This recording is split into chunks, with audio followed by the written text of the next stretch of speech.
ദുആ സ്വഹീഹാകണമെങ്കിൽ, പൂർണ്ണമായും അതിന് ഉത്തരം ലഭിക്കണമെങ്കിൽ ഹംദ് പറഞ്ഞിട്ട് സ്വലാത്ത് പറയണം.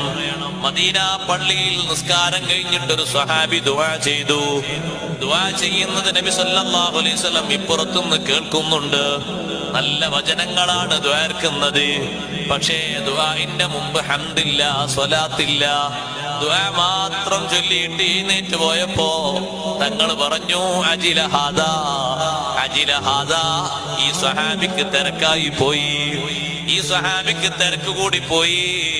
കുറച്ചു നേരം കഴിഞ്ഞപ്പോ അബ്ദുല്ലാഹ് ഇബ്നു മസ്ഊദ് റളിയല്ലാഹു അൻഹു നിസ്കരിച്ചു.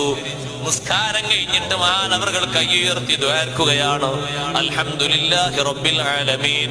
ഹംദ് ചൊല്ലിയിട്ട് പിന്നെ അല്ലാഹുമ്മ സ്വല്ലി വസല്ലിം അലാ റസൂലിക സയ്യിദിനാ മുഹമ്മദ്, സ്വലാത്തും ചൊല്ലിയിട്ട് അങ്ങനെ ദുആർക്കുമ്പോ പിറകിൽ നിന്ന് നബി സല്ലല്ലാഹു അലൈഹി